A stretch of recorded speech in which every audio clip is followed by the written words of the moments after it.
¿Qué tal? Les habla Jorge Gestoso. En el programa de hoy, los derechos humanos en Honduras con otra notable invitada, Nathalie Roque Sandoval, secretaria de Estado para Derechos Humanos, directamente desde Tegucigalpa.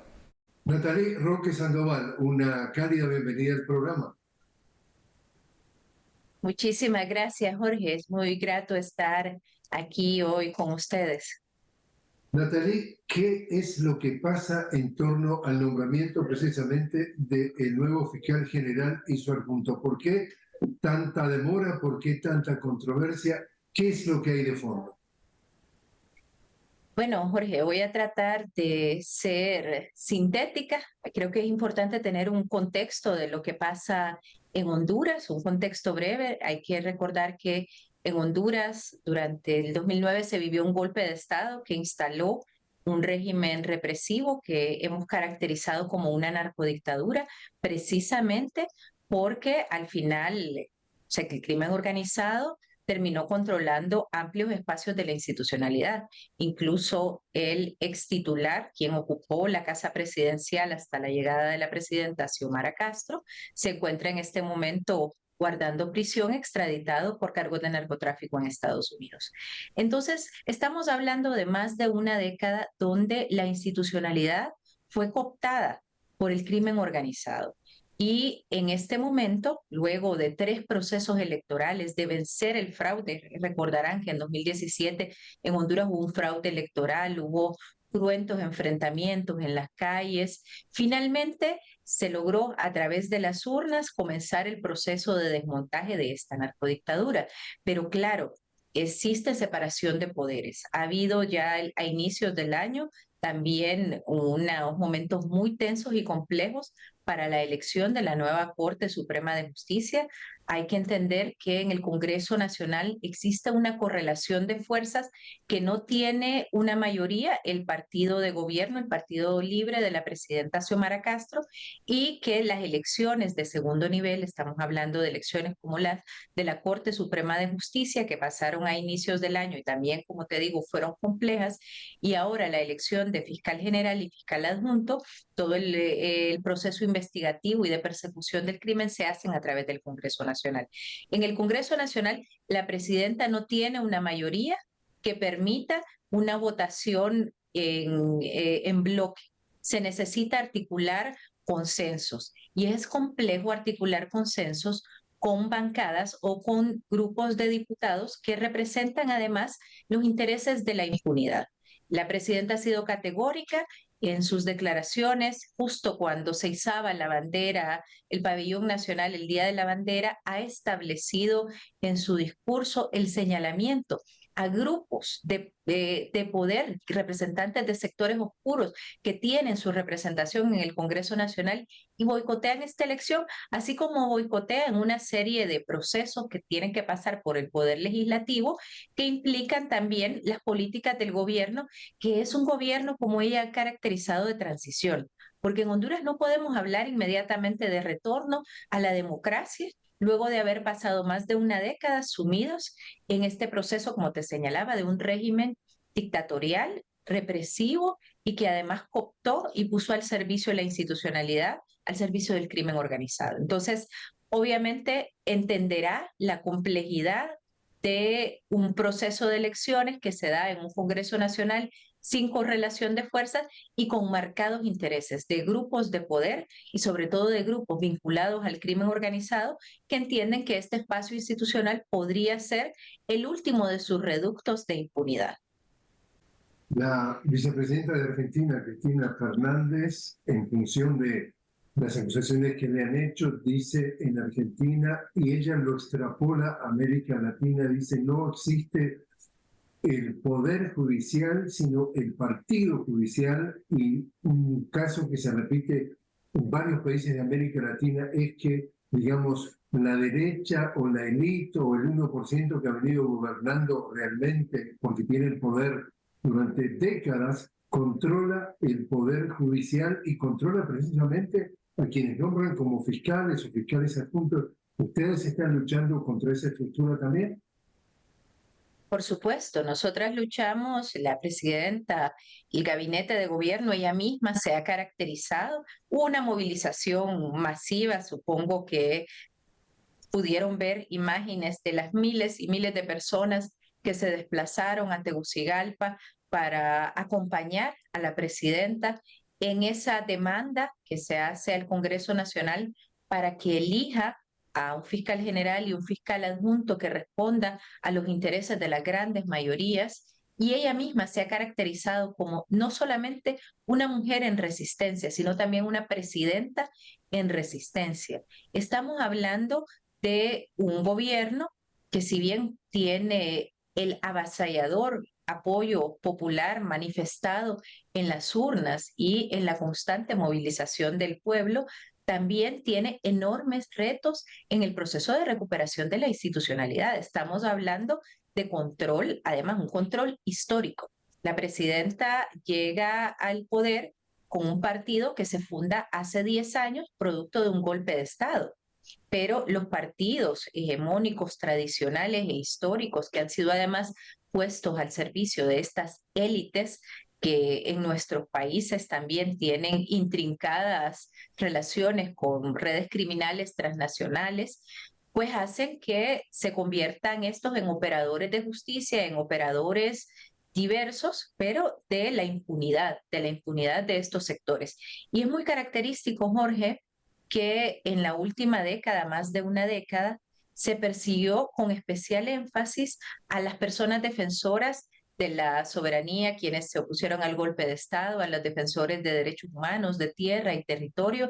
Sin embargo, personajes como los extraditados, con importantes prontuarios, al menos en cortes internacionales en nuestro país, no tenían procesos de investigación abierto. Entonces, estamos viendo que existe un fuerte control de estos intereses puros, nefastos, en las institucionalidades, sobre todo en las institucionalidades de persecución del delito y de judicialización del delito. Y bueno, en general, Jorge, esto es algo que debemos actuar con total transparencia. La presidenta lo ha hecho, ha pedido el apoyo internacional, ha pedido a Naciones Unidas el apoyo con una comisión internacional contra la corrupción y la impunidad en nuestro país, porque aceptamos y denunciamos, la presidenta denuncia abiertamente la cooptación de toda una serie de institucionalidad que debería de estar buscando precisamente la persecución del delito, la judicialización, está cooptada y responde a estos intereses. Y permanentemente también boicotea el proceso de cambio impulsado desde el Poder Ejecutivo. ¿Teme que se le esté armando un golpe de Estado? Se ha denunciado también, y eso es algo que vemos con especial preocupación desde el año pasado. Los sectores golpistas que gozan de impunidad también, esto es algo que hay que señalar y denunciar, que todavía muchos de los responsables del golpe de Estado viven en impunidad, producto de que no existe procesos de investigación o de sanción al delito que ha sido catalogado además como un delito de índole internacional, el golpe de Estado. Y estos sectores han salido durante las últimas semanas también a elevar voces, de hacer apología del golpe de Estado, a hacer amenazas de diversa índole, veladas y algunas pues un poco más directas. Incluso el jefe actual del Estado Mayor Conjunto, en un acto muy valiente, en una conmemoración reciente, ha hecho señalamientos con nombres a altos jerarcas en condición de retiro de las Fuerzas Armadas, diciéndoles e instándoles a no más golpes de Estado. El golpe de Estado sumió a nuestro país en una situación de crisis sin precedente, un país que ya era tremendamente empobrecido, que ya se encontraba en una situación muy difícil, si recordarás, durante el gobierno del presidente Zelaya, previo al golpe de Estado. Precisamente por eso se adhiere al ALBA y a todos estos mecanismos de solidaridad, porque ya nos encontrábamos en una situación como país de vulnerabilidad de un gran porcentaje de la población. Entonces, hablar de golpe de Estado luego de saber todas las consecuencias que tuvo el golpe de Estado para nuestro país, además lo sangriento que fue este golpe de Estado que dejó decenas de personas asesinadas, reprimidas, torturadas, personas también con discapacidades diversas y una gran afección a nivel psicosocial también en sectores de la población que vivieron directamente los efectos de esta represión, pues hablar de golpe de Estado en este contexto es algo condenable. La presidenta ha denunciado que se fraguan permanentemente conspiraciones en contra de su gobierno y hacemos eco y con enfoque de derechos humanos además, hacemos eco de estas amenazas al gobierno legítimamente electo de forma avasalladora por la población, por el pueblo hondureño y que hablar de golpe de Estado es algo tremendamente brutal en un contexto como el de Honduras. En cualquier contexto es una amenaza a la democracia, ¿no? Pero en el contexto actual, además, representa factores muy preocupantes y también llamamos a la comunidad internacional a escuchar estas denuncias que se hacen desde la Presidencia de la República, que hacemos las y los funcionarios del gobierno solidario sobre los diversos complots que se gestan permanentemente para desestabilizar un gobierno popular. Para la audiencia que nos ve fuera de Honduras, tuve la oportunidad de entrevistar algún tiempo atrás al expresidente Manuel Zelaya, quien me contó en primera persona detalles del golpe que le dieron, para contarlo en grandes titulares. Son las 5 de la mañana, está durmiendo en su residencia y de pronto se le rodea la casa con el ejército, entran a balazos, lo secuestran, está en pijamas, lo montan en un avión y termina poco después en otro país, en Costa Rica. Pero el vuelo, curiosamente, en vez de salir del aeropuerto de Tegucigalpa rumbo al sur, que sería el trayecto lógico hacia Costa Rica, hace una parada, va hacia el norte y hace una parada en un aeropuerto que se comparte con una base aérea de los Estados Unidos. ¿Tú tienes idea qué pasó? ¿Cuál es la versión que pudieron detectar ustedes? ¿Qué pasó en ese aeropuerto? ¿Por qué ese avión con Zelaya secuestrado sale rumbo a ese aeropuerto y no obedece a ninguna lógica? El presidente Zelaya lo ha manifestado y denunciado, ¿no?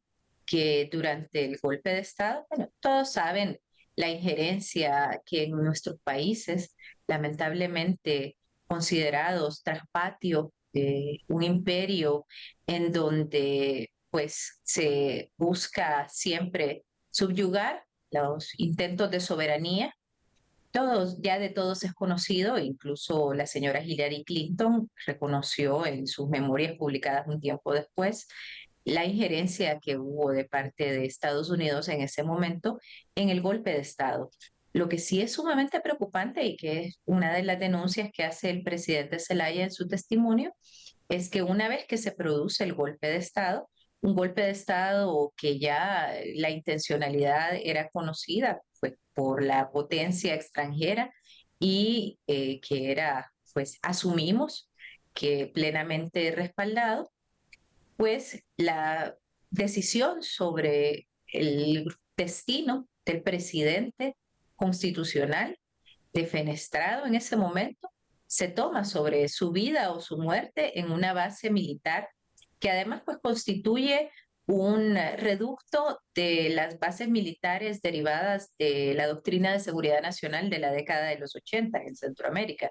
Esta base militar se instala en el 84, Honduras cede la soberanía en un momento en el que incluso es caracterizada como el portaaviones de mi país, Honduras, nuestro suelo, como el portaaviones norteamericano en Centroamérica y donde se articulaba junto con bases militares en Panamá y Puerto Rico, esa triangulación, pero el país, al estar en el centro de Centroamérica y compartir frontera con Nicaragua, El Salvador y Guatemala, geopolítica, geoestratégicamente, es de vital importancia. Y esa base aún subsiste. Actualmente coexisten y son contiguas la base militar, donde opera también la Fuerza de Tarea Conjunta estadounidense, con un aeropuerto internacional, con el Aeropuerto Internacional de Palmerola.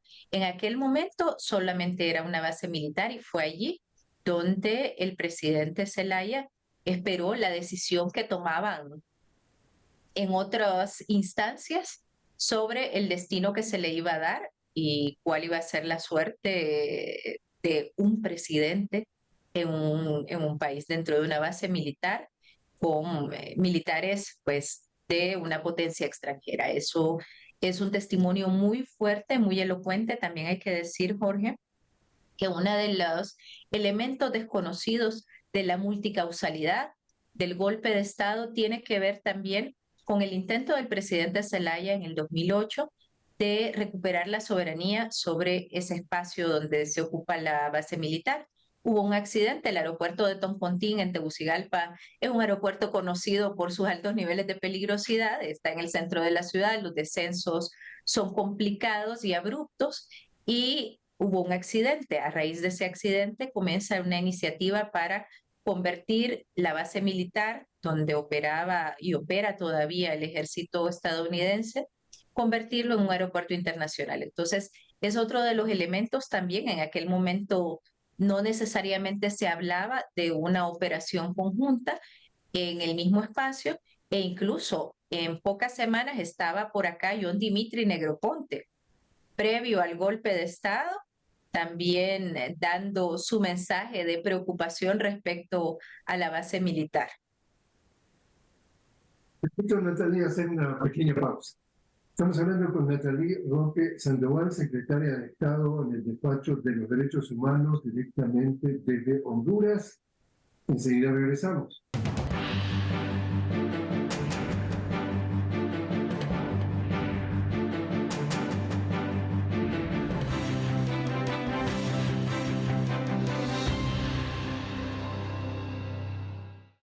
Continuamos hablando con Nathalie Roque Sandoval, directamente desde Tegucigalpa. Nathalie, secretaria de Estado en el despacho de los Derechos Humanos. Para una audiencia, Nathalie, que no está familiarizada con Centroamérica y la historia, estamos hablando que durante un periodo que podría calificarse como la Guerra Fría, se ha producido lo que, por ejemplo, la Nobel de la Paz, Rigoberta Menchú, habla de que un genocidio en América Latina y en América Central. Honduras no estuvo ajena a eso. Cuéntanos el estado de los derechos humanos y aquel capítulo negro o el capítulo caliente de la Guerra Fría que dejó en Honduras. Sí, Jorge, nuestro país en el centro de Centroamérica no escapó a toda la instalación de estas prácticas represivas, antisubversivas que intentaban frenar la expansión revolucionaria por nuestros territorios centroamericanos, sobre todo después de la revolución sandinista, del triunfo de la revolución sandinista en Nicaragua. Y se instaló con fuerza la doctrina de seguridad nacional. En nuestro país también se cedió la soberanía. Honduras dio apertura para la instalación de una base militar norteamericana para el ejercicio de fuerzas de tarea y de acciones militares norteamericanas, pero también para que el ejército de El Salvador, para que la contrarrevolución nicaragüense, la CIA y muchos actores armados operaran en nuestro país. Honduras en aquel momento fue catalogado incluso como el portaaviones de Estados Unidos en la región centroamericana. Y esa nefasta herencia incluso hace que tengamos la terrible trayectoria vergonzosa de haber dado inicio a la jurisprudencia en materia de derechos humanos con un caso de desaparición forzada en el contexto hondureño. Evidentemente, la desaparición forzada y todos estos fenómenos vinculados a la represión y a la persecución de las ideas progresistas, de las ideas revolucionarias y de las acciones también progresistas armadas que buscaban por otra vía dar un cambio revolucionario, pues no es exclusiva de Honduras o de Centroamérica. Es en el Cono Sur, pues existe una trayectoria, recientemente se han conmemorado también 40 años del retorno a democracia en Argentina, vienen conmemoraciones más recientes como las de también conmemoraciones del golpe de Estado en Chile, que inauguran todos estos procesos represivos en la región. Y te hago esa referencia desde la década de los 80 que se podría mirar un poco distante porque en el caso de Honduras, a diferencia de otros países que han tenido procesos de transición, de justicias transicionales, que han logrado llevar a los perpetradores a juicios, en el caso de Honduras se instaló la impunidad. Tomó más de una década que el Estado de Honduras reconociera a través de una comisión y de un comisionado de derechos humanos que reconociera la existencia de la desaparición forzada. Luego se intentó iniciar procesos de responsabilidad para los perpetradores. Sin embargo, la impunidad prevaleció y es la impunidad lo que también ha arrastrado durante 4 décadas el deterioro sistemático de los derechos humanos en cuanto a este elemento específicamente de prácticas represivas y que podemos nexar claramente al golpe de Estado. Incluso en las imágenes emblemáticas del golpe de Estado y de los golpistas se puede ver a uno de los muy señalados esbirros de la década de los 80 justo al lado del general golpista en los momentos del golpe de Estado, y son muchos de estos sectores que han tenido una impunidad durante 4 décadas los que actualmente pues también impulsan procesos de desestabilización y amenazas de golpe de Estado al gobierno de la presidenta. No es fácil para un gobierno comprometido con los derechos humanos, un gobierno que viene de la resistencia popular, que viene de las calles, somos las y los golpeados, las y los gaseados, quienes en las calles durante más de una década protestamos luego del golpe de Estado y resistimos en las calles, desmontar una construcción que se intensificó después del golpe de Estado, pero que tiene más de 4 décadas. Sin embargo, se han tenido avances sustanciales. Creo que uno de los más significativos es que el abordaje de la conflictividad social dejó de ser un abordaje represivo, utilizando la fuerza como medio disuasor para la movilización o la protesta social, que también permanentemente se articulan los espacios institucionales al enfoque de derechos humanos. Es un enorme reto también para la institucionalidad que represento el poder poner a echar a andar aspectos que hasta hace muy poco eran únicamente retóricos y a nivel de compromisos internacionales. Justo ahora también, cuando tenemos un alto flujo de migrantes en tránsito de movilidad humana por nuestro territorio y con una situación de multicrisis, ¿no? En todos los países de la región, heredada también producto de la pospandemia, de toda la situación derivada también de la guerra en Europa del Este, y todos estos elementos que complejizan más